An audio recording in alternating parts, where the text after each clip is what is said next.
creo que todavía me queda tiempo. Hay una inquietud que surgió a raíz de los estudios anteriores. Quise apresurar un poco para responder a esa inquietud de una hermana, una inquietud muy genuina, muy válida, que surgió en base a un pasaje al cual hicimos referencia en uno de los estudios anteriores. Aprovecho así en público para responder a esa inquietud y que a la vez sirva de edificación para todos. Me refiero a un pasaje de Mateo 16, al cual nos referimos en la primera sesión de este estudio. Ese pasaje es conocido como la confesión de Pedro o la confesión de Cesarea de Filipo, por el lugar donde ocurrió. Mateo 16, del 13 al 20. El versículo específico que generó la inquietud es el 18, pero vamos a leer desde el 13 hasta el 20 para tener el contexto. Y dice así la palabra de Dios: Viniendo Jesús a la región de Cesarea de Filipo, preguntó a sus discípulos diciendo: ¿Quién dice los hombres que es el Hijo del Hombre? Ellos dijeron: unos dicen que tú eres Juan el Bautista, otros que eres Elías, y otros Jeremías o alguno de los profetas. Él les dijo: ¿y vosotros? ¿Quién decís que soy yo? Respondiendo Simón Pedro, dijo: tú eres el Cristo, el Hijo del Dios viviente. Entonces le respondió Jesús: bienaventurado eres Simón, hijo de Jonás, porque no te lo reveló carne ni sangre, sino mi Padre que está en los cielos. Atención, este es el versículo de la controversia. Y yo también te digo, versículo 18, que tú eres Pedro, y sobre esta roca edificaré mi iglesia, y las puertas del Hades no prevalecerán contra ella. Y a ti te daré las llaves del reino de los cielos, y todo lo que atares en la tierra será atado en los cielos, y todo lo que desatares en la tierra será desatado en los cielos. Entonces mandó a sus discípulos que a nadie dijesen que él era Jesús el Cristo. Aquí es donde Jesús le asigna a Simón el nombre o el sobrenombre de Pedro por primera vez, o Cefas. Juan capítulo 1, versículo 42 me parece, que es el versículo paralelo. Aparece como Cefas, y eso tiene su explicación. La confusión aquí surge porque en el versículo 18, en donde Jesús dice: y yo también te digo que tú eres Pedro, y sobre esta roca edificaré mi iglesia. La pregunta que surge es: ¿quién es la roca? ¿O qué es la roca sobre la cual Jesús dice que edificará su iglesia? Y es una pregunta muy válida, y de hecho es un versículo controversial que tiene muchas interpretaciones. Esa roca tiene muchas interpretaciones. Hay tres que son las principales o las generales, y son las siguientes. La primera postura considera que la roca a la que se refiere Jesús aquí es Pedro. La segunda considera que la roca es el mismo Jesús.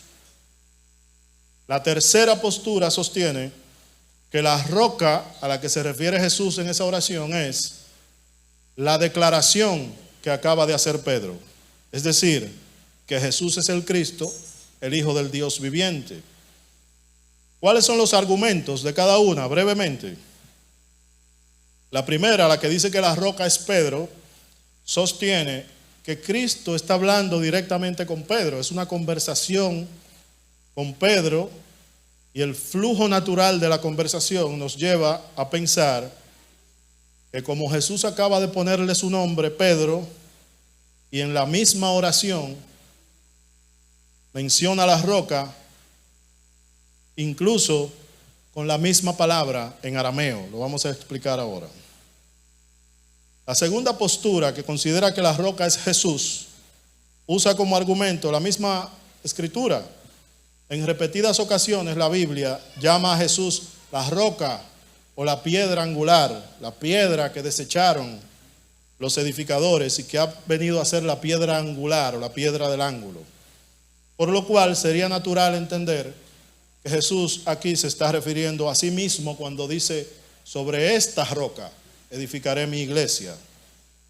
Y la tercera postura es que la roca es en realidad el discurso, la declaración que acaba de hacer Pedro.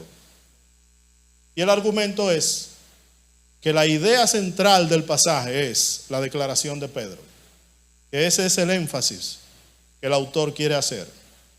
Ahora bien, ¿cuál es el contexto de esto? Para que entendamos mejor. Primero, Jesús, con toda seguridad, hablaba con sus discípulos en arameo. Ellos eran de Galilea. Galilea era una provincia en la que el idioma coloquial del día a día era el arameo. En la Biblia podemos ver esto, a Jesús hablando en arameo en muchas ocasiones, utilizando palabras deliberadamente en arameo. Pero el Nuevo Testamento no se escribió en arameo, se escribió en griego. Es decir, las palabras de Jesús que leemos en Mateo son casi en su totalidad una traducción del arameo, el idioma que se habló, al griego. Teniendo en cuenta esto, cuando Jesús dice: tú eres Pedro, y sobre esta roca edificaré mi iglesia, la palabra en arameo que utiliza tanto para Pedro como para roca es la misma palabra en arameo que se pronuncia algo así como kefa o kepa, con K de kilómetro, PH-A, kefa. Esa palabra aramea significa piedra o roca, es una palabra femenina que no tiene masculino, no tiene un equivalente masculino en arameo. Es decir, lo que Jesús dijo sería algo más o menos así: yo te digo que tú eres Kefa, y sobre esta Kefa edificaré mi iglesia. Lo que Jesús hace aquí es una especie de juego de palabras. Jesús solía hacer eso. Lo que pasa es que no lo apreciamos porque se nos pierde en la traducción. Les voy a poner un ejemplo. Cuando Jesús le dice a los fariseos: guías ciegos, que coláis el mosquito y tragáis el camello, nos parece hasta cómico, ¿verdad? Y lo entendemos el sentido de la metáfora. Pero lo que Jesús hace ahí es un juego de palabras también. Porque en arameo, la palabra mosquito y la palabra camello son prácticamente idénticas. Y aquí Jesús está haciendo algo muy parecido. Eso no es nada extraño, no sería nada extraño. Sucede que al llevar esto al griego, que es el idioma en el que se escribió, en el que Mateo escribió esto, la palabra kefa fue traducida, y en griego sí hay un equivalente masculino para kefa. Es decir,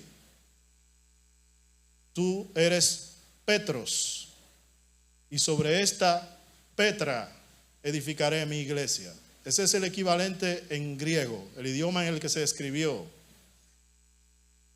Ahora bien, la postura que establece que Pedro es la roca sostiene que como Jesús estaba hablando con Pedro directamente y hace un juego de palabras con la palabra kefa en la misma oración, lo que está haciendo Jesús aquí es haciendo entender no que Pedro es la piedra angular ni el fundamento de la iglesia, sino que Pedro tendría un papel fundamental en la iglesia, como de hecho lo tuvo. Basta leer el libro de los Hechos para entender cuál fue el papel de Pedro en esa iglesia primitiva. Y si queda alguna duda de que Pedro es importante, pero no es la piedra angular, no hay que irse muy lejos, no hay que abrir un libro de teología. Ahí mismo, en el mismo pasaje, en la misma oración, Jesús se encarga de aclarar la duda. ¿Por qué? Porque él dice: Y yo también te digo que tú eres ¿qué? Pedro, y sobre esta roca edificaré ¿qué? La iglesia de Pedro. Edificaré mi iglesia. Es decir, usted puede pensar que la roca de la metáfora que usó Jesús es Pedro, o que es Jesús, o que es la declaración de Pedro, pero nada de esto anula el hecho de que es su iglesia que él va a edificar sobre esa roca. Es decir, la roca en cuestión es algo secundario, para que no nos perdamos en las ramas y nos concentremos en el fundamento. Siempre, hermanos, busquen el fundamento. La postura que dice que Jesús se refirió a él mismo asume que Jesús se señaló en ese momento. Y yo te digo que tú eres Pedro, y sobre esta roca edificaré mi iglesia. Esa postura es un poco problemática porque no nos consta, porque lo que tenemos es texto, no tenemos material audiovisual para confirmar que él se señaló a sí mismo. Hay quienes piensan incluso que Jesús agarró una piedra de donde estaba y dijo, y sobre esta roca edificaré mi iglesia. Pero eso tampoco nos consta. Entonces, no es para nada descabellado, no es una herejía pensar que Jesús se está refiriendo a Pedro aquí, como la roca sobre la que edificará su iglesia. No lo dice en el sentido profundamente teológico, refiriéndose a que Pedro es el fundamento de la iglesia, sino que simplemente, como él acaba de nombrarlo ahí, él quiere hacer constar que Pedro tendría un papel fundamental en la iglesia. En su primer discurso, en su primera predicación, se convirtieron más de 3,000 personas. Y esas 3,000 personas se encargaron de diseminar el evangelio por sus diferentes lugares de origen. Eso es un fundamento importante, mas no es la piedra angular de la iglesia. La piedra angular, hermanos, es Cristo. Vamos a orar. Señor, gracias. Gracias por este tiempo. Gracias porque por tu misericordia somos partícipes, Señor, de este regalo maravilloso que es tu palabra. Permite, Señor, que tu palabra penetre los corazones. Completa la obra en cada uno de los hermanos y amigos. Edifica tu iglesia, Señor. Fortalece y bendice a cada uno de los hermanos. En el nombre de Jesús. Amén.